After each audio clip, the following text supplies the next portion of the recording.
जय गुरु जी। गुरु जी को चरण वंदना और गुरु जी की संगत को नमन।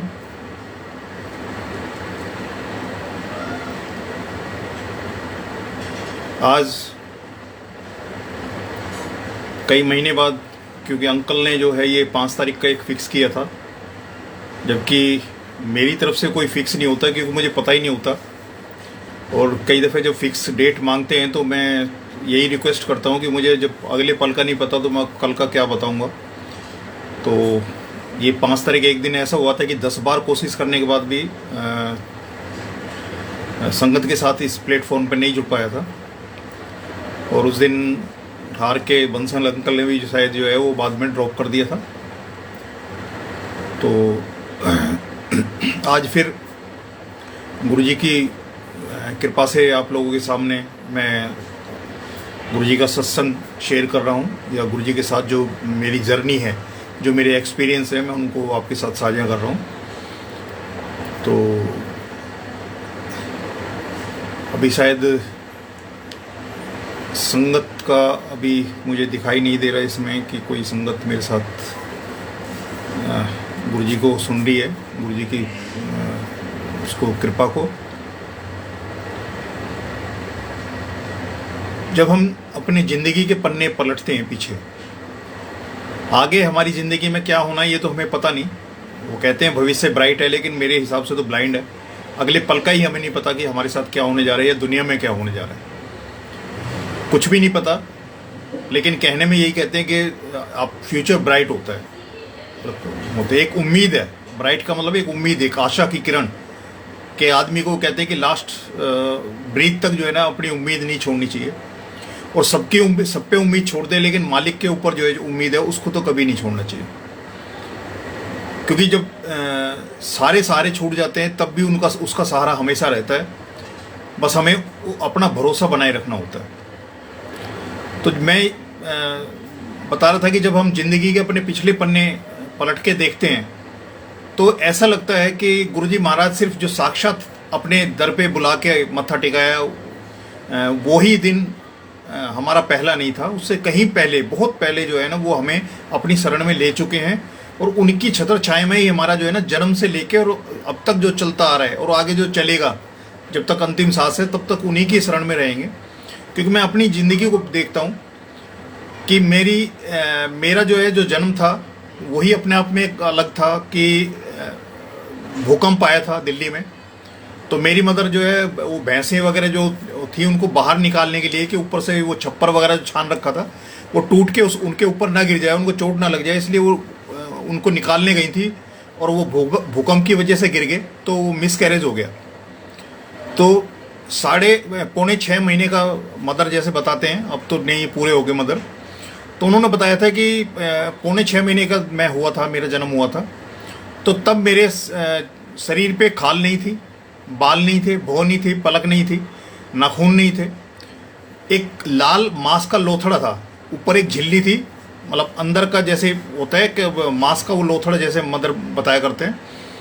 तो जब वो मिसकैरेज था उस समय जो है मेडिकल एड भी इतनी ज़्यादा नहीं हुआ करती थी, या साधन भी इतने नहीं थे।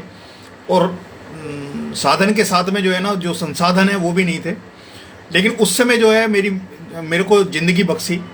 और घर में ही मेरा कोई हॉस्पिटल या कहीं उसमें नहीं गया, जैसे मदर ने फादर ने मेरे को बताते थे। घर में ही रहा मैं। और पूरे 3 महीने जो बकाया जो टाइम था, जो माँ के गर्भ में मेरे को रहना था, वो 3 महीने मेरे इस दुनिया में पूरे हुए। और रुई के पहलू में जो मेरे को रखा जाता था पाउडर वगैरह लगा के।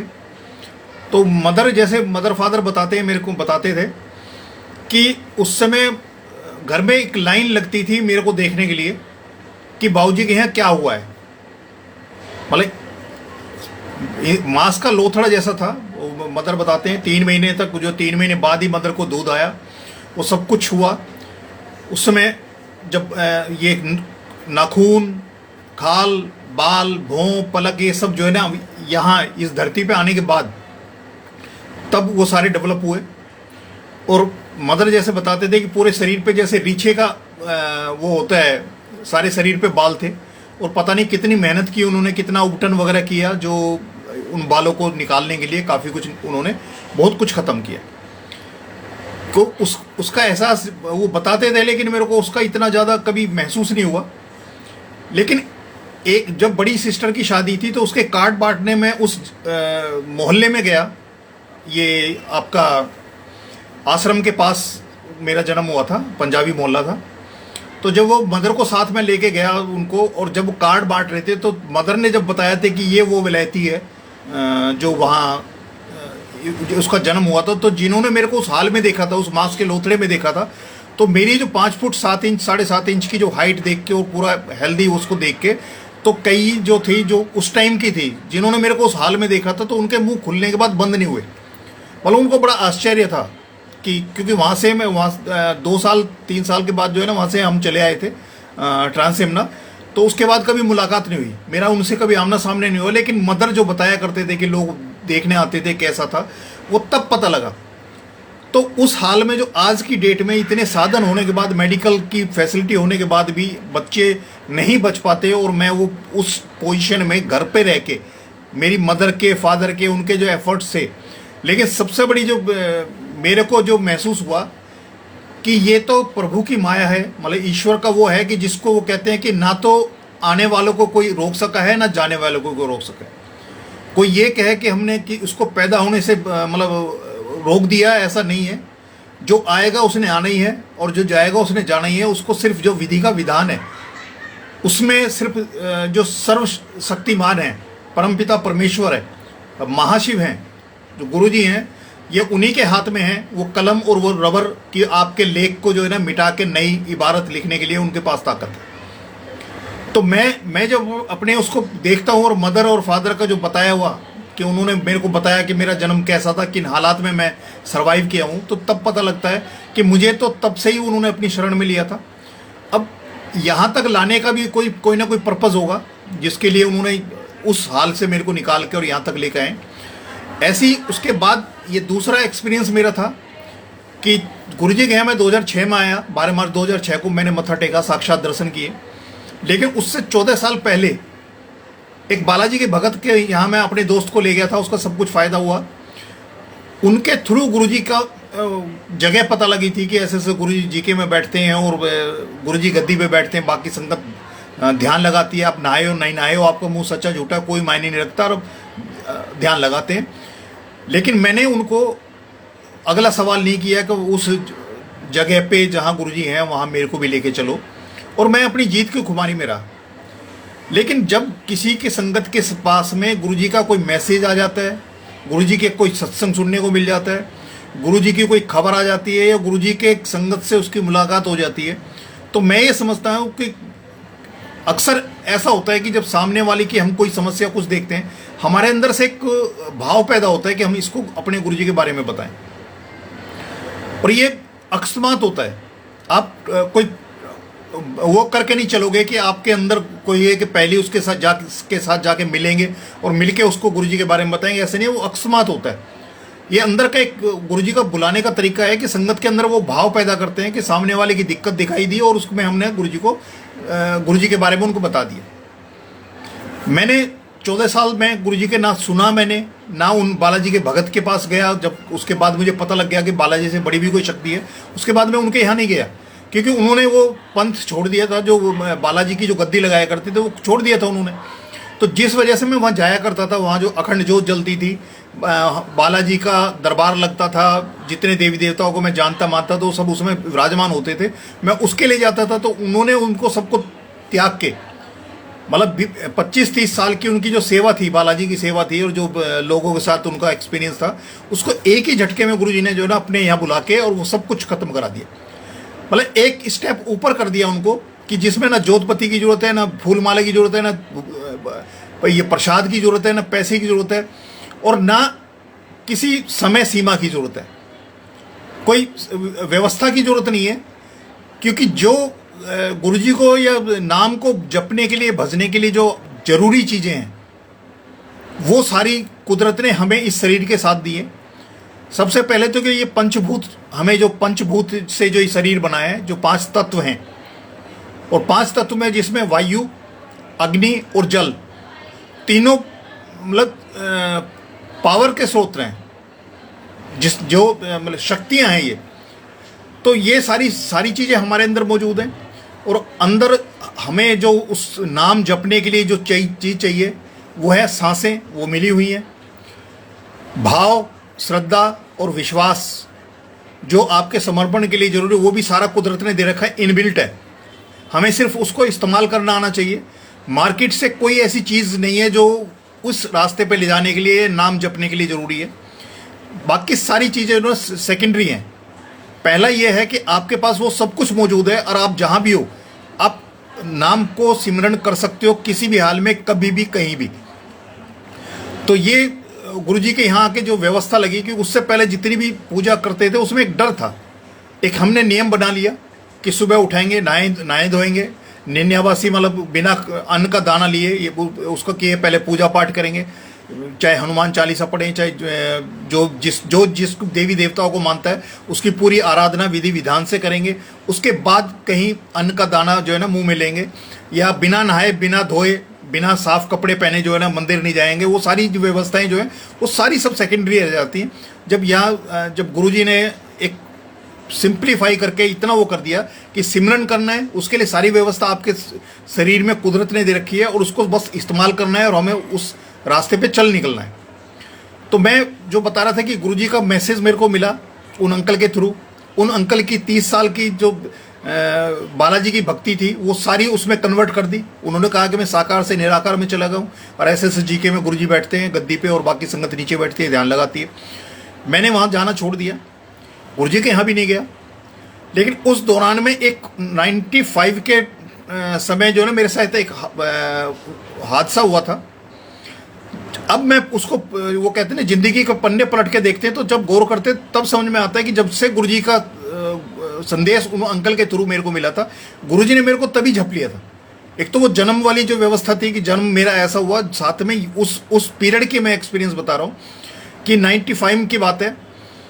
मैं उस दिन मेरी छुट्टी थी, ऑफिस की छुट्टी थी, और मैं सुबह, आंटी जाती थी 7:30 बजे स्कूल में पढ़ाने के लिए, और मैं उस दिन जाना था, घर से बाहर जाना था, तो नहा धो मैं लिया था आंटी के साथ सामने ही, क्योंकि वो उस समय मेरा नियम था कि पहले पूजा पाठ करूँगा, पूजा पाठ करने के बाद में जो है ना अन्न का दाना ग्रहण करूँगा।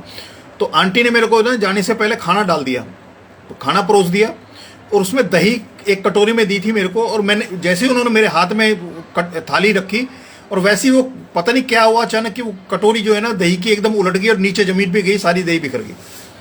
तो मेरी जो आंटी हैं उन्होंने मेरे को बोला स्कूल जाते हुए कि जब तक मैं ना आऊँ तब तक जो है ना आप घर से बाहर नहीं जाना, क्योंकि ये आज असगुन हो गया कि ये इसकी जो है दही की कटोरी उल्टी निकल गई है, गिर गई है, तो आप जो है ना जब तक मैं ना आऊँ तब तक मत जाना।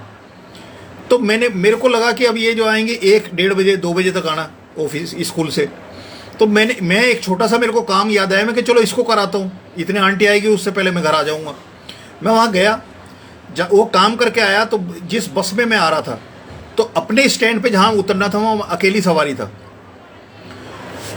मैंने उसको ड्राइवर को बोला तो उसने बहुत हल्की की, मतलब बिल्कुल ये मान के चलो कि 1 या 2 किलोमीटर की रेस थी उसकी, कि मैंने उसको उतरने के लिए जैसे ऊपर से हाथ छोड़ा तो ऊपर से हाथ छोड़ गया, शरीर बाहर आ गया, लेकिन मेरे पैंट का एक पोंचा जो है किसी कील के अंदर फंस गया उसमें। और वो अंदर जो फंसा वो कील के अंदर, वो मेरी टांग ऊपर और मेरा शरीर नीचे आ गया, और वो फटके, मेरी पैंट फटके, मैं आ तो नीचे गया लेकिन मैं बस के नीचे चला गया। और मैंने दोनों पिछले पहिए बस के अपने सिर तक आते देखे, कैसे नीचे से मैं मतलब 360 का चक्कर राउंड मारा है या 720 का मारा है मुझे नहीं पता, लेकिन मैं उस बस के नीचे से निकल के आ गया। बाहर आया तो मेरा लेफ्ट हैंड थोड़ा हल्का सा पेन मेरे को लगा, तो मैं घर आ गया। आके मैं बैठा हुआ था कि जब तक आंटी ना आए तब तक मैं कहीं जा नहीं सकता था अपने आप, वो पोजीशन मेरी ऐसी नहीं थी। उधर मैंने छोटे भाई को फ़ोन कर दिया कि मेरे आज ऐसे ऐसे मेरे साथ हो गया है, तो ये थोड़ा है, जाके हॉस्पिटल दिखाना पड़ेगा। आंटी जब आई तो देखते मेरे को क्या हुआ, क्योंकि मेरा चेहरा उतरा हुआ था, चेहरे पे जो पेन को मैं बड़ा छुपाने की कोशिश कर रहा था लेकिन नहीं छुप रहा था। तो उन्होंने क्या हुआ, मैंने कहा ऐसे ऐसे बस से ऐसे गिर गया। कह लेंगे मैंने आपको सुबह ही मना किया था कि आज जो है असगुन हो गया है और कुछ मेरे को आशंका थी घटना होने की, और तुम मेरे कहने के बावजूद भी घर से निकल के चले गए। अब मैं सफदरजंग हॉस्पिटल जाता हूँ छोटे भाई के साथ में, वो मेरे को लेने आता है, सफदरजंग हॉस्पिटल लिफ्ट बैठा के ले जाता है अपनी मोटरसाइकिल पे। वहाँ जाके डॉक्टर को दिखाते हैं, तो राइट हैंड का जो मेरा वो था उसने डॉक्टर ने बताया जी इसकी रेडियल हेड टूट गई है। फिर उन्होंने मेरे को कहा कि जी इसका ऑपरेशन कराना है, अभी कराओगे या बाद में कराओगे? मैंने कहा जी डॉक्टर आप हैं, आप मेरे को सजेस्ट करो क्या करना है।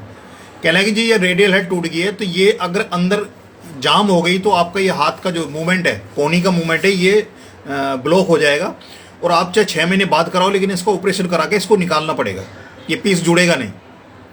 तो मैंने कहा जी 6 महीने तक मैं इसे कबूतर की तरह क्यों पालूंगा मैं अभी तो इसमें जो भी करना है आप इसको अभी करो।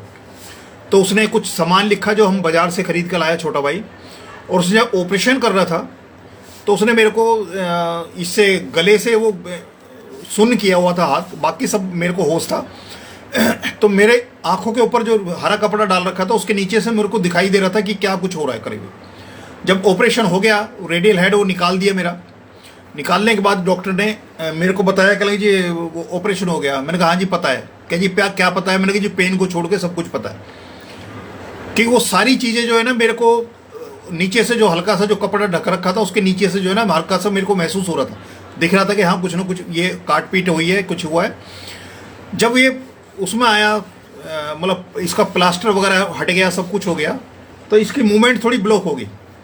कि हमारे किसी भी जॉइंट को अगर हम 15 दिन के लिए ब्लॉक करके रख देते हैं तो वो 6 महीने लगे हुए उसको वापस सीधा होने में, मतलब नॉर्मलाइज होने में। तो वही मेरे हाथ के साथ हुआ। तो इसमें जब बाद में कोशिश की तो ये सीधा करने के लिए इसमें एक्सरसाइज वगैरह भी की। फिर डॉक्टर ने मेरे को एक हिदायत दी थी कि करीब 1 इंच से बड़ा पीस रहा होगा, वो रेडियल हेड का जो गुल्ली सी होती है वो टूट गई है, निकल गई है। तो उसने मेरे को बताया था कि जी आप किसी भी सामान को, वेट को लिफ्ट नहीं कर सकते इस हाथ से। आप हैंग कर सकते हो, लटके हुए में लटका सकते हो हाथ को, लेकिन कोहनी से मोड़ के उसको उठा नहीं सकते। तो अब मेरे को डॉक्टर ने बता दिया कि इसके रेडियल हेड, क्योंकि कह रहे रेडियल हेड वो काम करती है जब आप बैंड करते हो तो कोहनी में वो अटकती है और उसकी वजह से हम होल्ड कर सकते हैं किसी चीज़ को। तो वो साल मैं रामलीला में नहीं जा सका, क्योंकि हाथ की जो प्रॉब्लम थी उसकी वजह से नहीं जा पाया। जब अगली बार रामलीला का समय आया तो वहाँ दो रोल ऐसे थे जिसके लिए जो मतलब मेरा जगह खाली होती थी। जब तक मेरी अवेलेबिलिटी ना हो या मेरी तरफ से मना ना हो तब तक वो 2 रोल किसी और को असाइन नहीं होते थे। और ऐसा भी हुआ है कि वो किसी और को रिहर्सल किसी और को कराई और लास्ट मोमेंट पे वो रोल मेरे से कराए गए। तो उसमें हनुमान जी का रोल था और एक केवट का रोल। तो केवट का रोल तो एक नॉर्मल था, उसमें तो वो चल गया काम। लेकिन जब हनुमान जी का रोल आया तो हनुमान जी के रोल के लिए मेरे को बोला कि अंकल आप जो है ना रोल कर लो। तो मैंने कहा रोल तो मैं कर लूँगा, लेकिन जो दर्शक होते हैं, जो पब्लिक होती है, पहले जैसा रोल करोगे या उससे अच्छा करोगे तभी अप्रिशिएट होता है। तो मैंने उनको बताया रोल तो मैं कर लूँ, लेकिन 2 मेरे साथ प्रॉब्लम है कि डॉक्टर ने बताया कि इसका रेडियल हेड टूट गया तो इस वजह से इसमें वेट नहीं उठेगा।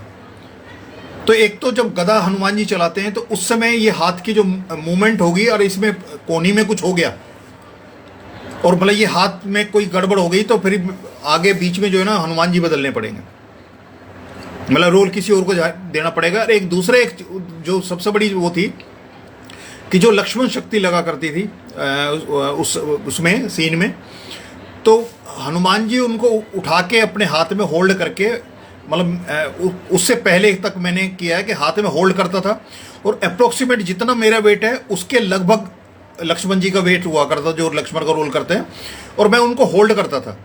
रामचंद्र जी जो अपने डायलॉग पूरे बोल लेते थे तब मैं उनको लेके उनके सामने लिटाया करता था, मतलब हनुमान जी लिटाया करते थे उसमें, तो उतने तक मैं हाथ में उनको होल्ड कर सकता था, इतनी स्ट्रेंथ थी।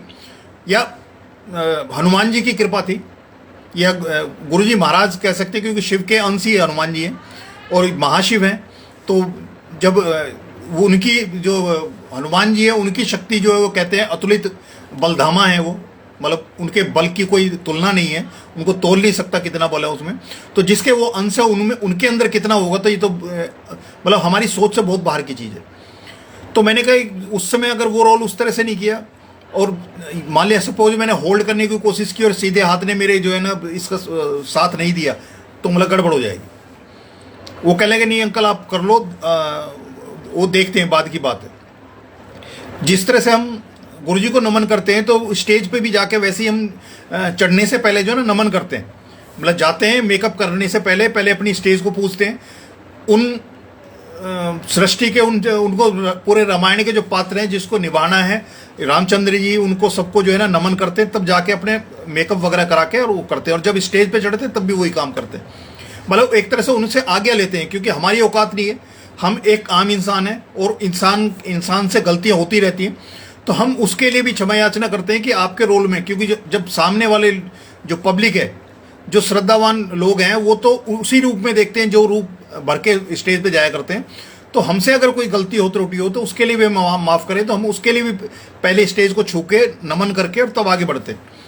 तो मैंने जब हनुमान जी का मेकअप कराया, रोल किया, उस समय जो पूरे उसमें युद्ध वगैरह के सीन थे, सब में गदा वगैरह चलाई, हाथ में कुछ नहीं हुआ।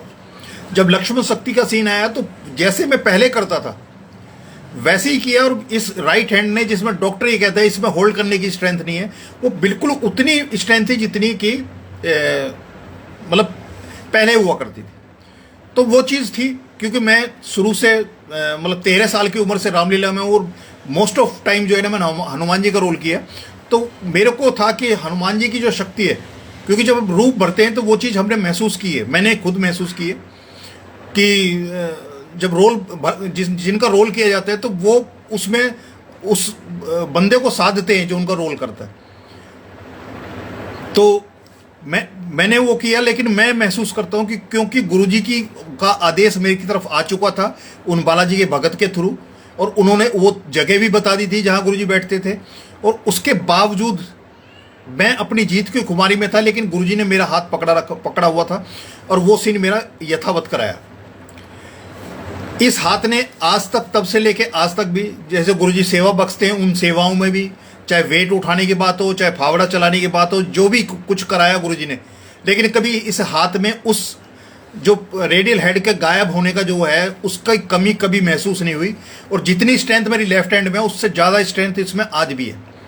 तो मैं ये समझता हूँ कि ये मेरे शरीर की, ये मेरी कोई इसमें बड़ाई नहीं है, लेकिन मालिक जो कराना चाहते हैं उन्होंने ये हाथ को संभाल के रखा हुआ है। ऐसी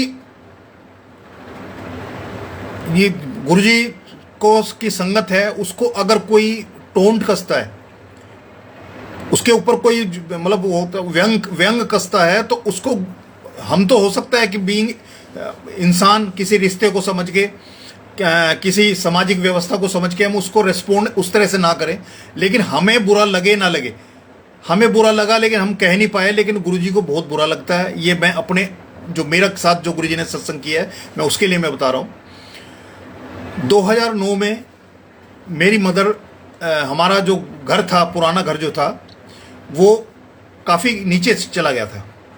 मेरे फादर का जब रिटायरमेंट हुआ था तो उन्होंने, फादर ने चाहा था मकान बनाना, लेकिन मेरे छोटे भाई थे, हम 2 सरकारी नौकरी में थे। छोटे भाई जो है ना, उनका कोई प्रॉपर काम नहीं था। तो एक भाई ने मेरे को बोला कि बेंगलोर में जो है ना मैं अपना एक शॉप या वो कारखाना लगाना चाहता हूँ। पिताजी के पास बात आई तो मैंने पिताजी से बात की, वो भाइयों ने मेरे से बात की, तो मैंने बात की, मैंने कहा पिताजी मकान तो जिसकी ज़रूरत होगी तो बना लेगा, तब भी बना लेगा, लेकिन अगर आपके रिटायरमेंट के पैसे से तीनों भाइयों का काम, इनके दाल रोटी चलनी शुरू हो जाएगी, जैसे हम 2 भाइयों की चल रही है सरकारी नौकरी से, तो आपकी रिटायरमेंट वैसे ही सफल हो जाएगी, और पैसे बिगाड़ेंगे बनाएंगे वो भी वही जाने। तो पिताजी ने मेरे कहने से सारे पैसे उन पे लगा दिए, मकान को छोड़ दिया। तो मकान की बड़ी जर्जर हालत थी, और हमारी, क्योंकि भाई हम 5 थे, लेकिन किसी की भी ऐसी पोजीशन नहीं थी कि उस मकान को हम छेड़ सकें। एक दूसरे उस मकान, जहाँ वो मकान था उसके सामने 10 फुट की गली, 1.5 फुट की नालियाँ निकलने के बाद में 7 फीट मुश्किल से जो है ना जगह बचती है। तो 2 व्हीलर भी जो है ना उसमें मतलब अपने आप मोड़ के नहीं लाया जा सकता। तो जब भी कभी बनाने की बात की तो जो जिससे हम बात करते थे ठेकेदार से, वो यही कहता था कि बाबूजी इसमें इस पैसा लगाने से कोई फ़ायदा नहीं है। आज का वक्त ये है कि कम से कम 4 व्हीलर तो दरवाजे तक आ जाए, इतनी चौड़ी गली होनी चाहिए। इसको यहाँ से निकाल कर कहीं ऐसी जगह ले लो, चाहे छोटा ले लो इससे, लेकिन दूसरी जगह ले लो। हमारा वो नहीं था कि हम उसको बनाने का करें, लेकिन मदर मेरे छोटे भाई की मिसिस के साथ में किसी उसके पंडित जी के पास गई, और पंडित जी ने उनको एक मुहूर्त बता दिया कि इस मुहूर्त में मकान स्टार्ट कर दिया तो बड़ा शुभ है। उन्होंने मजदूर बुला के बिना मेरे से बात किए, बिना छोटे भाई से बात किए, किसी से बात नहीं की, और उन्होंने अपने मन से एक मजदूर बुलाया और पिताजी वाला कमरा ढाना शुरू कर दिया। 2 दिन के बाद मेरे छोटे भाई का फोन आता है कि भाई साहब वो आपको पता है अम्मा ने जो है ना वो मकान ढाना शुरू कर दिया है, ढवाना। मैंने कहा मेरे को तो नहीं पता। कह रहा 2 दिन हो गए और पिताजी वाला कमरा तो गिरा भी दिया। मैंने कहा अच्छा, तो मैं यहाँ से गया, मैं सरकारी कॉलोनी में रहता था, मैं इसमें डोमेस्टिक एयरपोर्ट के पास में। तो मैं जब वहाँ गया तो छोटा भाई भी गया, हम सारे गए। अम्मा से पूछा अम्मा ये क्या किया, क्योंकि मैं अपनी बड़ी बिटिया की शादी के बारे में सोच रहा था उस टाइम पे। तो जो थोड़ा बहुत फंड का मेरे पास था, तो मुझे ये था कि फंड वगैरह निकाल के इस बिटिया की शादी के अरेंजमेंट करूँ। और उस दौरान में मदर ने वो मकान की तोड़ाई शुरू कर दी। तो मदर से पूछा कि अम्मा ये क्या किया, तो अम्मा कहने लगी कि भैया ऐसे ऐसे मैं पंडित जी के पास गई थी और उसने बताया कि बड़ा शुभ मुहूर्त है, इसमें अपना वो काम शुरू करा सकते हो मकान बनाने का। तो मैंने कि पंडित जी ने ये नहीं पंडित जी से ये तो पूछ लेना था कि इसको बनाने के लिए पैसा कहाँ आएगा, ढाने के लिए तो चलो हो जाएगा, पर बनाने के लिए पैसा कहाँ से आएगा ये तो पूछ लेते पंडित जी से। तो जब हमने ज़्यादा बातें की मदर से, वो थोड़ा उन्होंने एजिटेट होके जो ना मतलब खींच के एक तरह से उन्होंने बोला कि भैया मैंने तो ये गिरा दिया, अब इस तुम्हारे बस की है तो बना लो, नहीं तो इसको पड़ा रहने दो। अब हमने दोनों भाइयों ने हमने देखा, मैंने कि भाई ये तो कोई बात नहीं हुई, पहले जैसे हाल में था, क्योंकि हम तो हमारा था वहाँ से निकाल के कहीं दूसरी जगह चले जाएंगे तब तो ठीक था। लेकिन अब ये इस हालत में तुमने तोड़े जाने के बाद में अब ऐसा पड़े रहेगा तो हमारी तो कोई इज्जत नहीं है। लेकिन हमारे फादर की इज्जत गई कि 5-5 लड़के हैं, 5 को मारे, लेकिन जो ने एक मकान नहीं बना पा रहे। मदर साइड में हो गए कि भाई तुम्हारे बस की है तो बना लो, नहीं तो पड़ा रहने दो। ऐसे एक हमारा जो मेरा और छोटे भाई का एक प्लॉट था, ऐसी परिस्थितियां घूमी कि उसका अपने आप ही एक ग्राहक आ गया। मतलब उसने पहले ये कह रहा था कि इस रेट में अगर ये बिक जाए तो मैं आपकी टांग के नीचे से निकल जाऊंगा, और वही बंदा आके हमारे घर बैठ गया और उसको एडवांस लेके आ गया। कहने लगे जी मुझे नहीं पता, मेरे रिश्तेदार का को देना है और आप जो है ना ये सौदा है, मैं ये पैसे छोड़ के जा रहा हूँ। कुछ पैसे वहाँ से आए। अब हालात में थोड़ा चेंज हुआ, जब वहाँ से वो पैसे आए तो मैं कहा चलो मकान का काम शुरू कर देते हैं। मकान का काम शुरू किया। 2000 जनवरी और के आसपास तक वो मकान का वो पूरा प्लास्टर वगैरह हुआ, और उसके बाद में उधर बिटिया की शादी का अरेंजमेंट हो गया कि शादी के लिए लड़के की हो गया। और 10 मार्च 2010 को जो है ना शादी का डेट आ गई। मकान बनते बनते जो है ना वो उस शादी का भी हो गया, उधर शादी का भी पूरा अरेंजमेंट हुआ। और शादी के अरेंजमेंट के में मतलब मकान में कितना लगा उसका टोटल नहीं आज तक किया, शादी में कितना लगा उसको टोटल नहीं कराया, क्योंकि मुझे डर लगता है कि मेरी औकात नहीं थी, या मेरे जो भाई जिसने मेरे को सपोर्ट किया या जैसे भी किया, लेकिन उतना नहीं था कि हम इतने शॉर्ट पीरियड में ये भी मतलब मकान भी बन जाए और साथ में बिटिया की शादी भी हो जाए। बिटिया की शादी का भी एक वो था कि वहाँ जहाँ डीजे लगाया करते हैं लोग, तो मेरे मन में एक भाव आया कि डीजे लगता है जहाँ अगर छोटा स्पेस हो और डीजे लगा हुआ होता है कि वहाँ लोगों को बात करने में बड़ी परेशानी होती है। इधर डीजे की साउंड ऊंची होती है तो लोग आपस में बड़ा लाउडली बात करते हैं, तो एक माहौल थोड़ा मेरे को कंफर्टेबल नहीं लगता। तो मैंने कहा कि भाई मैं डीजे नहीं लगाऊंगा, जो डीजे की जगह है मैं वहाँ ऐसे मेरे गुरुजी हैं, मैं उनका स्थान बनाऊंगा, मतलब गुरुजी का दरबार बनाऊंगा। तो मैंने वही किया जो मेरे मन में था। मैंने वो कुछ संगत गई थी वहाँ और गुरुजी का दरबार बनाया गया। वहाँ जोत जला दी, मत्था टेक लिया, सब कुछ टेक लिया, गुरुजी से अरदास करी कि गुरुजी बिटिया की शादी संभालो आप, वो सब कुछ करके और वहाँ हम हो गए। जब वहाँ से फ्री होकर मैं जब बड़े मंदिर में गया सेवा में वापस शादी के बाद में, तो वहाँ जाके जो संगत वहाँ आई थी मेरे वहाँ बिटिया की शादी में जो आई थी, उन्होंने आके बोला, कहने लगे जी अंकल ये तो बहुत मतलब अच्छा हमें लगा कि वहाँ गुरुजी का ऐसे ऐसे दरबार लगा हुआ था और शब्द चल रहे थे। अब ये मेरे लिए बड़ा चौंकाने वाली बात थी, क्योंकि मैंने म्यूजिक सिस्टम ही नहीं लगा रखा था वहाँ, और शब्द का मेरे ध्यान में ही नहीं था कि शब्द भी चलाए जाएं। क्योंकि मैं तो ये डीजे को हटा के जो ना गुरुजी का दरबार लगाया था, शब्द नहीं थे। जो कमी मेरे से रह गई थी कि मैंने वहाँ शब्द चलाने थे गुरुजी महाराज के, लेकिन मैंने वो शब्द नहीं चलाए, वो कमी पूरी कर दी। क्योंकि जो संगत ने मेरे को बताया कि वहाँ शब्द चल रहे थे, तो गुरुजी ने वो जो मेरे से चूक हुई थी, जो मेरे से गलती हुई थी या मेरे से भूल हुई थी, जो भी कह सकते हैं, वो गुरुजी ने पूरी कर दी कि संगत को वहाँ शब्द सुनने को मिले। ये बहुत बड़ी कृपा है। और उसके साथ ये था, ये शादी का हुआ। उसी दौरान में मेरे एक हाई कोर्ट का केस था, वो मेरे फेवर में हुआ। तो उससे पहले था कि एक उसमें मैं क्रिया में गया था, इसमें जमुना बाजार का जो वो है शमशान घाट है, उसमें मेरे को जाना पड़ा था। ऑफिस से मैं गया था, तो मेरे चाचा जी मिले, रियल चाचा जी। उन्होंने मेरे से पूछा बिलायती कैसे आया। मैंने कहा जी स्कूटर से आया हूँ। वो चाचा जी कहने लगे भी थानेदार तो जो है ना बड़ी बड़ी गाड़ियों में घूमते हैं, तो अभी भी स्कूटर पे घूमता है। तो मैं उनको बोला, मैंने कि चाचा जी ये 50-50 लाख की बसें जो है ना फ्री चल रही हैं, मेरा एक पैसा नहीं लगता इसमें, और मैं अभी भी स्कूटर मेंटेन कर रहा हूँ, तो मैं तो लग्जरी लाइफ जी रहा हूँ। और मैंने ये बोल कर उनको टरका दिया। मेरे वो बात लगी नहीं लगी, क्योंकि चाचा जी थे, पिताजी से जस्ट छोटे थे या जो भी थे, कायदे में बहुत बड़े हो जाते हैं। तो मैंने तो उनको कोई ऐसा रिस्पॉन्ड नहीं किया, हंस के मैंने उनकी बात को टाल दिया। लेकिन गुरुजी महाराज को वो बात जो है ना वो लग गई। उसी दौरान में मेरे एक हाई कोर्ट का केस था, जो मेरा सर्विस मैटर का था, वो मेरे फेवर में हुआ। मेरे को एक उम्मीद हुई कि भाई मैं कुछ पैसा मेरे पास आएगा, 10,000 आए, 20,000 आए, 50,000 जो भी है, लेकिन कुछ ना कुछ आएगा। एग्जैक्ट अमाउंट मेरे को नहीं पता था। उधर मेरी बीच वाली बिटिया थी, उसकी एक जगह सर्विस लगी, और उसकी सर्विस जो लगी, मेरे को लगा कि भाई अब मैंने घर में बात की भाई ऐसे ऐसे पैसा आएगा, अब इसका क्या इस्तेमाल, जायज़ इस्तेमाल क्या होगा। हमने कहा कि भाई चलो एक काम करते हैं, छोटी सी गाड़ी ले लेते हैं। बच्चे भी एग्री हो गए। बच्चों के लिए मैंने गाड़ी ली। मैंने कि भाई मेरी तो छोटी सी नौकरी है, तो मुझे तो गाड़ी की जरूरत नहीं है, मैं तो टू व्हीलर भी मेरा काम कर जाएगा, लेकिन तुम्हारे लिए मैं गाड़ी ले लेता हूँ। बच्चों ने एग्री किया। मैं भाई जो कुछ मिलेगा, कुछ लोन ले लेंगे तो काम चल जाएगा। उसी दौरान में मेरा जो स्कूटर मेरे साथ था, जिसको मैं चेतक कहा करता था, और वो हवा से बात करता था, और कभी उसने मेरे को धोखा नहीं दिया, उसमें प्रॉब्लम शुरू होगी और मैं उसके मैकेनिक को दिखाऊं, वो ठीक करे और फिर उसमें गड़बड़ हो जाए। एक दिन ऐसा टाइम आ गया कि उस स्कूटर ने चलने से मना कर दिया, और मैं 1.5-2 किलोमीटर पैदल उसको खींच के और मैकेनिक के पास ले जाके खड़ा कर दिया। मैंने कि जो देना है इसको दे देना, लेकिन मैं इसको लेके नहीं जा रहा।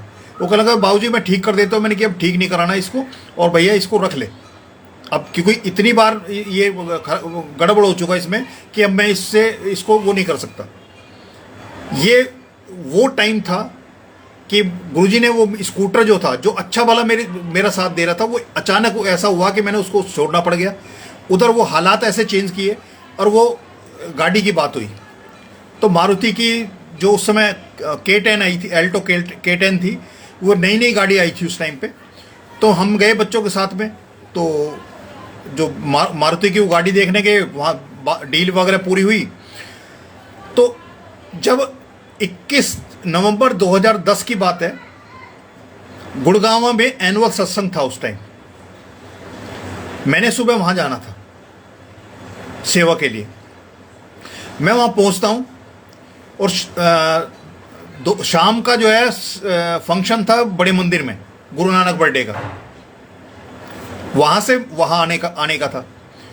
तो जब मैं वहाँ पहुँचता हूँ, तो 10:30-11 बजे से शायद सत्संग शुरू था, और 10:30 की बात थी कि उस शोरूम से फ़ोन आता है मेरे पास, कह रहे जी आपकी गाड़ी तैयार है, कब लेने आ रहे हो। और मेरे मुंह से निकल गया, मैंने जी 12 बजे आ रहे हैं। और फिर मेरे ध्यान आया कि जिससे मेरी डील हो रही है वो सरदार जी हैं, और मैंने कि कहीं वो महसूस ना कर जाए जो 12 शब्द मेरे मुंह से निकल गया। पर मैंने कि चलो जो बोल दिया ठीक है। तो मैंने उनको, जो वहाँ जोड़ा घर पे अंकल थे, एक मनीष दो अंकल थे और कई अंकल वहाँ मौजूद थे, मैंने उनको बताया भी ऐसे ऐसे जो है ना वो कार लेने की बात थी, तो वो कह रहा जी गाड़ी लेके आ जाओ। तो उन्होंने मुबारकबाद दी। इतनी थोड़ी देर में फिर उनका फ़ोन आ गया सरदार जी का, कह लगे जी आप कौन सा नंबर लेना पसंद करेंगे। तो मैंने बताया जी आप भेजो नंबर, तो उसमें देखूंगा। उसने 5 नंबर मेरे को भेजे। तो उन नंबरों में सबसे पहली मेरी जो नज़र टिकी वो टिकी जिसमें लास्ट में 13 नंबर था। क्योंकि मैंने जो गुरुजी के उसमें जो सत्संग सुने या गुरुजी उसका था कि गुरुजी के यहाँ जो है 13 नंबर एक ओंकार को रिप्रेजेंट करता है।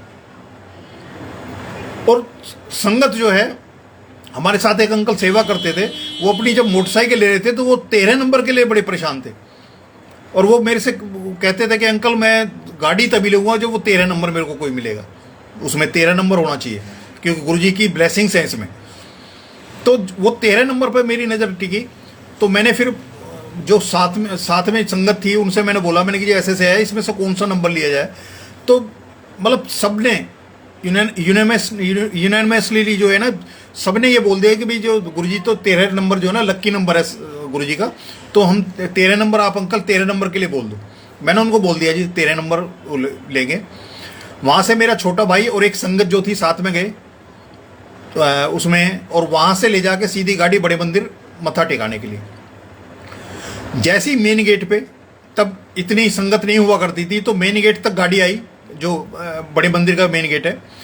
गाड़ी जैसे ही वहाँ पहुँचती है वैसे ही उसमें पीछे स्टिकर गुरुजी ब्लेसिंग्स ऑलवेज, जो आगे जो ड्राइवर के सामने जो लटके होते हैं वो गुरुजी के स्वरूप, और की चैन, की रिंग, वो सब कुछ एकदम ठक ठक ठक, मतलब जैसे गुरुजी इंतजार कर रहे थे कि वो गाड़ी आएगी और वो उसको पूरी तरह से सजा देना है, मतलब गुरुजी गुरुजी हो जाए।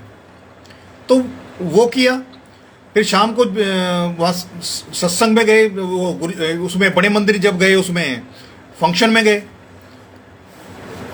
गाड़ी तब तक मैं उतनी मतलब मेरे को चलाने का भी नहीं था, और मैं तो क्योंकि बच्चों के लिए मैंने ली थी और उन्हीं के ड्राइविंग लाइसेंस वगैरह उनको सिखवाई थी, मेरे को चलाने का ही नहीं था। तो 2 साल तक तो गाड़ी ऐसी ही रही, और थोड़ी बहुत बच्चे चलाते थे कॉलोनी के अंदर ही और बाहर रख देते। गाड़ी का नंबर जो गुरुजी ने दिलाया जो था उसमें था 7213। अगर हिंदी में उसको करते हैं तो वो है 7213, और थोड़ा सा तेज करें तो वो होता है 7213, यानी बेस्ट इज योर्स, जो सबसे अच्छा है वो 13। वो गाड़ी गुरुजी ने ब्लेस की, और 1 साल के से कम पीरियड में, मतलब ये लगा लो 1 साल का ही पीरियड रहा होगा कि मकान बनना शुरू हुआ, बिटिया की शादी हुई, और उधर वो गाड़ी। और उन अंकल के यहाँ जिन्होंने टोंड कसी थी उस दिन वहाँ शमशान में खड़े हो गए, उन अंकल के यहाँ मैं कभी उसके बाद 2 व्हीलर पे जाने का मौका नहीं मिला।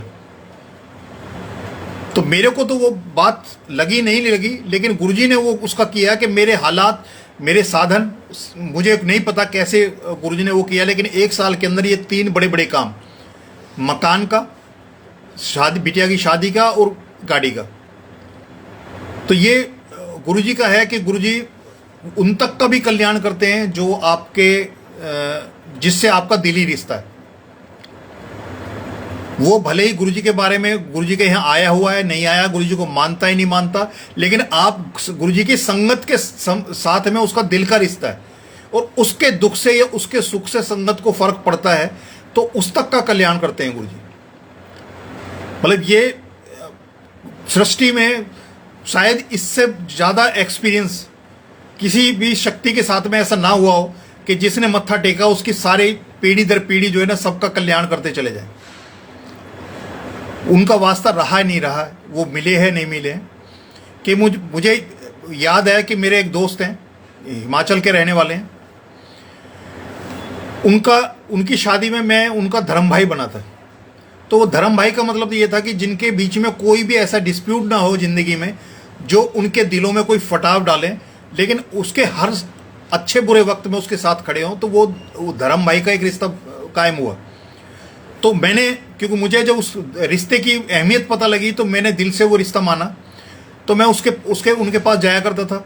तो गुरुजी की जितने भी सत्संग में जब सुना करता था, तो मैं, गुरुजी एक ऐसा जरिया बनाते हैं कि अनायास ही जो है ना वो गुरुजी के बारे में बात होनी शुरू हो जाती।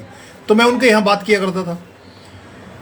उसी कुछ टाइम में मेरे को पता लगा कि उनके मदर हिमाचल से दिल्ली आए हुए हैं और उनको कोई हेल्थ इशू है। मैं उनसे मिलने गया तो मेरे को पता लगा कि उनके राइट पाँव में घाव हो गया, और इतना गहरा घाव है कि 3 बड़ी पट्टियां दवाई की, उसमें दवाई से भर के उसके अंदर ठूसनी पड़ती हैं, भरनी पड़ती हैं।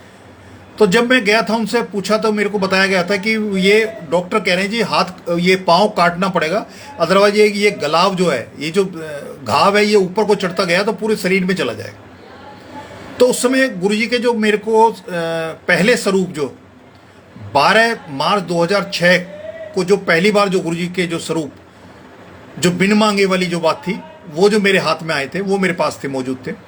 तो मेरे को अंदर से एक हुआ कि उनका जो दर्द था, उनको जो, क्योंकि मैंने उसको धर्म भाई माना तो वो भी धर्म माता हुई, तो मेरे को उनका जो दर्द था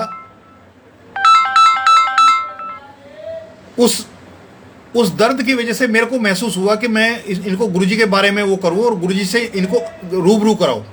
तो मैंने उनको क्या किया कि मैंने उनको वो स्वरूप दे दिया और उनको बोला कि जो भी आपको दिक्कत है, कहीं दर्द है, परेशानी है, कुछ भी है, तो गुरुजी को दिखाओ और गुरुजी को बताओ।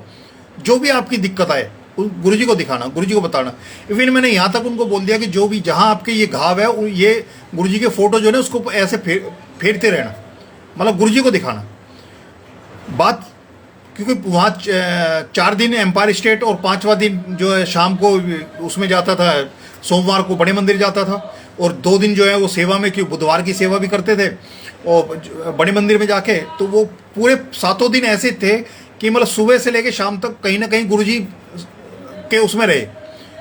तो उस टाइम मेरा वो ध्यान ही वहाँ से हट गया कि उन आंटी की क्या पोजीशन है और क्या दिक्कत है, और मैंने उस तरफ का भी ध्यान नहीं दिया।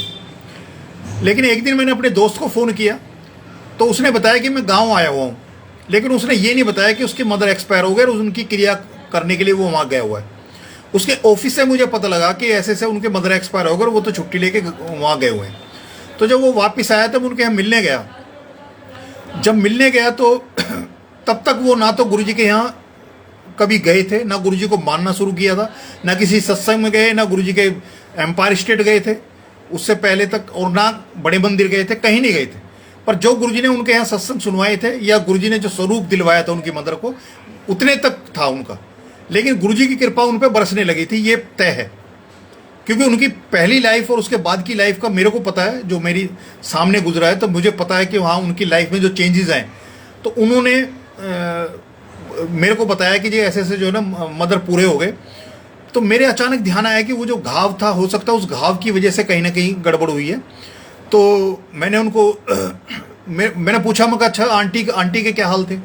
तो उन्होंने मेरे को बताया कि जी वो तो जब मैं उन आंटी से मिल के गया था और गुरुजी के फोटो उनको दे के आया था, दर्शन दे के आया था स्वरूप, उसके 15 दिन के अंदर ही जो है ना घाव भरना शुरू हो गया था। यहाँ से बिल्कुल ठीक हेल्दी होके गए थे गाँव में। और अब जो उनकी डेथ हुई है वो नॉर्मल डेथ है, उसमें किसी बीमारी का कोई लेना देना नहीं है, ना उस चोट का भी था जो घाव था। एक दूसरी जो उन्होंने बहुत बड़ी चीज़ बताई उन्होंने, कि वो जो गुरुजी की फ़ोटो में दे के आया था, गुरुजी ने जो भिजवाई थी अपनी फ़ोटो, वो हमेशा वो अपने साथ में रखते थे, मतलब हाथ में रखते थे। और अगर वो फ़ोटो उनके हाथ से इधर उधर हो जाए तो कह रहे पूरे घर में जो है ना वो कोहराम मचा देते। उनके बच्चों को नहीं पता कि आंटी का उन गुरुजी के साथ में क्या रिश्ता बना, क्या गुरुजी ने उनके साथ एक्सपीरियंस था, ये भी उनको नहीं पता।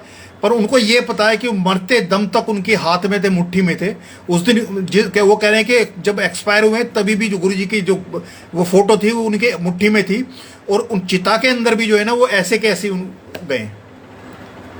मतलब ये इतनी बड़ी उन्होंने चीज़ बताई थी कि एक गुरुजी के स्वरूप वहाँ पहुँचने से उन आंटी की बीमारी ही ठीक नहीं है, जो पाँव काटने की बात आ रही थी वही ठीक नहीं हुआ, उनकी सारी ज़िंदगी का फेज ही बदल दिया। और वो कहते हैं एक क्षण के लिए भी वो उनसे परे नहीं होते थे। तो ये बहुत बड़ी गुरुजी की जो है वो थी, कृपा थी। और उन्होंने बहुत बाद में आना शुरू किया।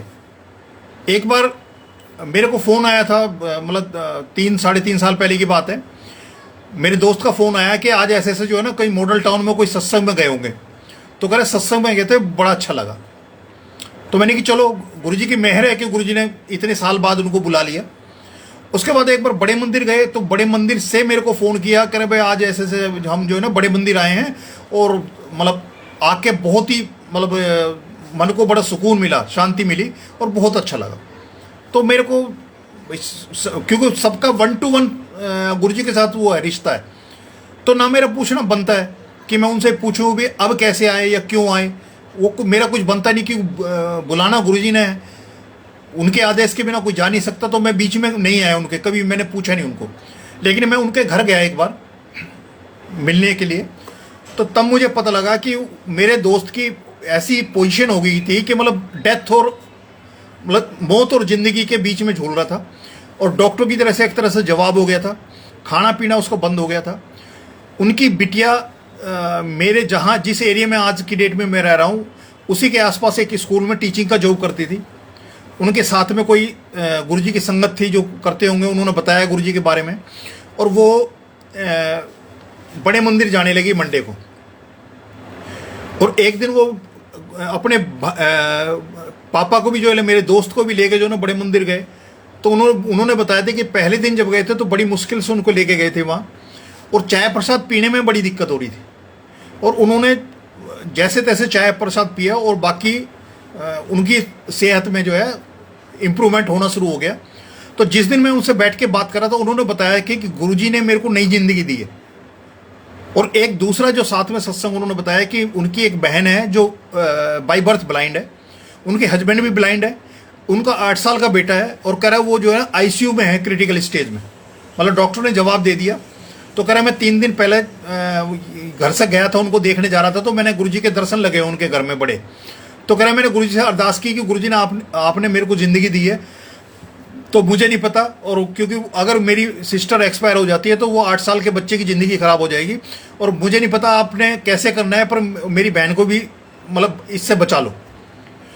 तो कह रहे हैं कि आज हम बात कर रहे हैं वो आईसीयू से निकल के और नॉर्मल उसमें आ गई है, मतलब उस खतरे से जहां डॉक्टर बोल रहे कि जी जवाब दे दिया वहां से निकल के नॉर्मल उसमें आ गई। तो ये गुरुजी की कृपा है कि वो भले ही 8 साल 10 साल बाद 15 साल बाद गुरुजी के यहाँ गए, लेकिन जब से गुरुजी ने अपने वहाँ सत्संग सुनाने और कहलवाने शुरू किए थे मेरे थ्रू, गुरुजी ने तभी से उनके ऊपर जो है ना अपनी कृपा बरसानी शुरू कर दी थी, अपनी ब्लेसिंग्स देनी शुरू कर दी थी। क्योंकि उसके साथ मेरा दिल का रिश्ता था। उसकी मदर को कुछ हुआ तो मुझे अंदर एक चोट लगी, उसको कुछ होना था तो मेरे साथ होना था। तो ये गुरुजी की कृपा है। अब उनके बच्चे, अभी मेरी मुलाकात हुई थी रिसेंट में, अभी उनके गांव होके आया था, तो उनकी बिटिया भी पीछे यही बात कर रहे थे कि काश हम उस समय जब अंकल आप हमें आके बताया करते थे गुरुजी के बारे में, काश हम तब साक्षात गुरुजी के जो ना जाके दर्शन कर लेते। तो मैंने बताया कि भाई ये तो गुरुजी की वो है कि टाइमिंग और प्रायोरिटी गुरुजी की है, कब किसको बुलाना है, कैसे बुलाना है, वो जरिया सब कुछ वो गुरुजी तय करते हैं। लेकिन उनकी ज़िंदगी में गुरुजी ने वो मतलब सब कुछ मेरे वहाँ जाने के साथ में ही उनकी लाइफ में भी चेंजेज आए, उनके बच्चों में, उनके सब कुछ है, और बहुत अच्छी खुशहाल ज़िंदगी चल रही है। तो ये गुरुजी का है कि वो उन तक का भी कल्याण करते हैं जिसने सिर्फ गुरुजी के बारे में सुना होता है। क्योंकि जब मैं 2006 में ऑफिस से एम्पायर स्टेट जाया करता था, तो वहाँ मंडे को जो सत्संग मेरे को सुनने को मिलते थे, तो अनायास ही एक तो मैं शब्द चलाया करता था। पंजाबी मैं जानता नहीं था, हालांकि पंजाबी मोहल्ले में मेरा जन्म हुआ। छोटा मैं था, 2-3 साल का था, तो मैं वो कटोरी को कोली बोला करता था, कुछ पंजाबी शब्द बोलता था। उसके बाद मैं वेस्टर्न यूपी के प्रभाव में आया तो सारी पंजाबियत तो भूल गया। लेकिन मुझे नहीं पता था कि इतने साल बाद फिर मेरे को पंजाबी उसमें बैठना होगा। तो जब मैं वहाँ गया तो वहाँ शब्द चलते थे, समझ में आए ना आए, क्योंकि गुरुजी सुनने को बोलते तो समझ में आए ना आए, लेकिन सुनने में अच्छे लगते। तो मैं उन शब्दों को लेके जो भी सीडी या कुछ मिला करती थी, मैं ऑफिस में मेरा जो बेस्ट काम करने का जो टाइम हुआ वो तब होता था कि इधर मेरा शब्द चल रहे हैं, मतलब बाहर आसपास जो मेरे पास जो मेरे साथी बैठे हुए हैं, ऑफिस के जो कुलीग हैं, वो क्या कर रहे हैं कोई मतलब नहीं। मैं अपने काम में और शब्दों में खोया रहता था, और सबसे अच्छी जो मेरी आउटपुट होती थी वो तभी उस टाइम होती थी। तो मैं जो मंडे को सत्संग सुनने को मिलते तो मैं उन सत्संग को मैं वहाँ शेयर को बोलता था नया। गुरुजी बोलते थे, तो एक बालाजी के हनुमान जी के पुजारी थे, एक उससे जुड़े हुए, मेरे उनकी पोस्टिंग हुई मेरे यहाँ। तो मैं जैसे बताया करता था, जो मेरे को सुनने को मिलता था सत्संग में आगे बताता था। तो वो एक दिन ऐसी बात करते वो कहने लगे जी ये तो ऐसे ऐसे जो ये बाबे हैं ना, अपने ही लोगों को, गुर्गों को खड़ा करके जो है ना इस तरह की बातें बुलवाते हैं, और जिससे कि उनकी दुकानदारी चले। तो मैंने कहा भाई ऐसा नहीं है, गुरु जी के यहाँ ना तो कोई चढ़ावा है, ना फूल माला है, ना पैसा है, ना प्रसाद है, कुछ भी नहीं है। उस उल्टा हमें लंगर करा के भेजते हैं, तो वहाँ तो कुछ भी नहीं है, वहाँ सिर्फ भाव का उसका मामला है। और ना कोई पूछता क्या काम है, क्या नाम है, कहाँ से आए हो, क्या दिक्कत है, क्यों दिक्कत है, ना गुरुजी पूछते, ना कोई संगत पूछती। तो वो कहने लगे जी, एक दिन ऐसी बातचीत में वो कहने लगे कि मैं तो तुम्हारे गुरुजी को तब मानूं जब ये अलमारी जो है ना सुबह तक उल्टी हो जाए। तो मैं उसको बोला, मैंने कि भाई पहली बात तो गुरुजी को कुछ प्रूव करने की जरूरत नहीं है, उनको कुछ प्रूव करने की जरूरत नहीं है। और फिर दूसरा मैंने उनको बोला, मैंने कि अच्छा ये अलमारी उल्टी करने से ही अगर गुरु मानने लगा तो सुबह तक इंतजार मत कर, मैं तेरे सामने इसको उल्टी कर देता तो क्या मैं तेरा गुरु हो जाऊंगा। और दूसरा मैंने उसको बोला, मैंने कि तुम हनुमान जी को मानते हो क्या, हनुमान जी को मानने से पहले, पूजने से पहले, उनमें आस्था रखने से पहले क्या ये प्रोसेस करवा के देखा है जो गुरु जी से करवाना चाह रहे हो कि अलमारी उल्टी करने का। मैंने कहा अच्छा चलो तब नहीं करवाया, अब हनुमान जी से ये अलमारी उल्टे करने की अरदास लगा लो। मैंने कि ये पहली और आखिरी जो हमारी शर्त होती है किसी भी उसको मानने की, पहला है हमारा विश्वास। जब तक हमारा विश्वास ही नहीं है तब तक हम मतलब सामने वाले क्यों मानेगा। जो हम दे सकते हैं उनकी कृपा को महसूस करने के लिए जो हम कर सकते हैं वो हमारा है कि हम विश्वास तो करें। वो कहते हैं कि काठ की हांडी एक बार चढ़ती है, पर एक बार तो चढ़ती है, एक बार तो चढ़ा के देखोगे उसको, काठ की हांडी को भी। तो यही हमारा विश्वास है, एक बार विश्वास करके तो देखेंगे। अगर वो खरे नहीं उतरते तभी तो अविश्वास की बात आएगी, लेकिन हमें वो भरोसा तो करना पड़ेगा कम से कम एक बार। तो मैंने उसको बोला और बात आई गई होगी, वहाँ से मेरा ट्रांसफ़र हो गया। उसके बाद एक दिन फ़ोन आया, क्योंकि मैं मंडे के मंडे दोपहर को मैं लंच नहीं करता था, तो मैं मंडे को निकल जाते थे। और उस समय इतनी ही संगत हुआ करती थी कि उस 1-1.5 घंटे के अंदर जो है वो मैं वहाँ बड़े मंदिर जाके भी थोड़ी देर बैठ के चाय प्रसाद या जो प्रसाद खाने को गुरुजी देते थे वो लेके और वापस ऑफिस आ जाया करते। एक दिन उसका फ़ोन आता है मेरे को, करे कि सर जी आप अभी भी जाते हो बड़े मंदिर? मैं कहा हाँ जाते हो। कह रहे मंडे को भी जाते हो? मैं कहा हाँ जी जाता हूँ। कह रहे जी किधर से जाते हो? तो मैंने उसको रास्ता बताया इधर से जाते हो। कह रहे जी आप इधर से होते हुए मेरे को लेके चलोगे? मैंने कहा बिल्कुल ले जाऊँगा, क्योंकि ये भी एक सेवा है। एम्पायर स्टेट में मुझे याद है कि जो मनोज अंकल थे जिसके थ्रू गुरुजी ने मेरे को बुलाया था, एक बार हमें काफ़ी लेट हो गए, बहुत लेट हो गए। उसके पास साधन नहीं था, उस दिन मोटरसाइकिल नहीं थी, उसके जो एक्सीडेंट की वजह से कुछ वजह से वो मोटरसाइकिल उसके पास नहीं थी और बहुत लेट हो गए। तो उसने एक अंकल से बोला कि अंकल आप किधर रहते हो? वो कह रहे क्या हुआ? कह रहा आज मेरे पास मोटरसाइकिल नहीं है। तो वो अंकल बोले जी आपको कहाँ जाना है? वो उन्होंने बताया जी मेरे को ऐसे ऐसे जमुना पार जो है ना वो दिल्ली की बॉर्डर पे है, उधर जाना है, ट्रांस यमुना। तो उन अंकल ने उनको बैठाया, मनोज अंकल को, और बैठा के और वहाँ उनको छोड़कर वापस गए। अगले 2-4 दिन के बाद किसी से पता लगा कि ये अंकल तो गुड़गांव की संगत है। तब उन्होंने अंकल से बोला, मनोज ने बोला कि अंकल आपने उस दिन बताया नहीं कि आप ने जो है आप वहाँ गुड़गांव रहते हो। वो कहने लगे अंकल जब आपने मेरे से पूछा तो मुझे तो यही लगा कि गुरुजी का आदेश है कि ये सेवा तेरे को करनी है, कि आज ये यहाँ फंसा हुआ है, इसके पास कोई साधन नहीं है।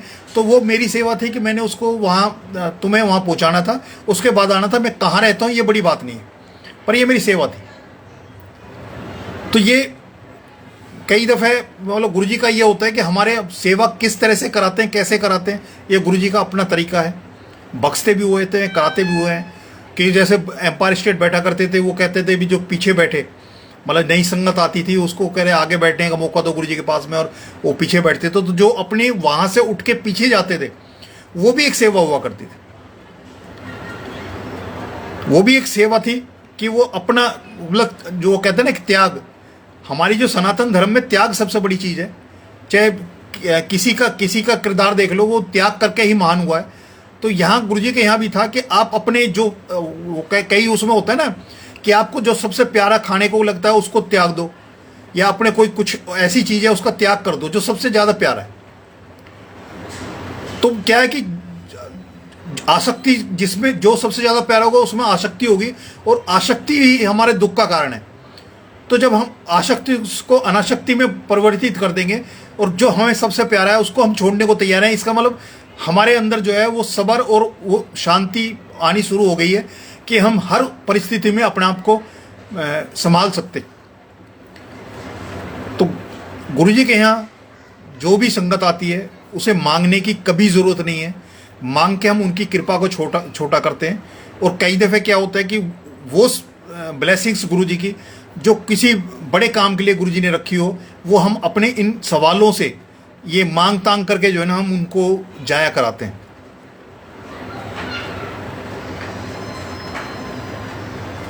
गुरुजी के यहाँ मेरी बिटिया का एक मैं सत्संग यहाँ शेयर कर रहा हूँ। जब उसने एमएससी किया, नहीं ये बीएससी किया था और एमएससी के लिए उसको जाना था, तो डीयू के अंदर 12 सीटें होती हैं और उसने दो तरह से उसमें वो होता है जो एडमिशन होता है कि 10 सीट तो मेरिट की होती हैं और उसके बाद सीट होती हैं जो कंपटीशन से होती हैं। 2007 के अंदर जब 31 मई 2007 में गुरुजी ने चोला छोड़ा था, उसी पीरियड में जब हम बड़े मंदिर जाके सुबह बैठते थे शाम को आते थे, तो उसने एंट्रेंस का भरा तो था, लेकिन उसने एक अरदास करी कि गुरुजी मैंने एंट्रेंस से एडमिशन नहीं लेगा, अगर मेरिट से मेरा एडमिशन होगा तभी मैं एडमिशन लूँगी। जब हम वहाँ एम्पायर स्टेट बैठते थे, उसमें जाके सुबह से बैठते थे और शाम को आते थे, जब वहाँ से आज्ञा लेने का टाइम आता था तभी हम वापस लौट के आते थे, तभी वो साथ में आते थे। और वही पीरियड था जिस दिन हमने डुगरी जाना था। गुरुजी का जो पहला जो वहाँ भोग डाला था, वहाँ जो किया गया था उसके लिए वहाँ गए थे हम। वो दिन था जिस दिन उसकी एंट्रेंस एग्ज़ाम होना था, तो बिटिया ने वो एग्ज़ाम नहीं दिया और मेरिट का उसको पता नहीं था कि डीयू में उसकी क्या रैंक है और क्या पोजीशन है। वो साउथ कैंपस की स्टूडेंट थी।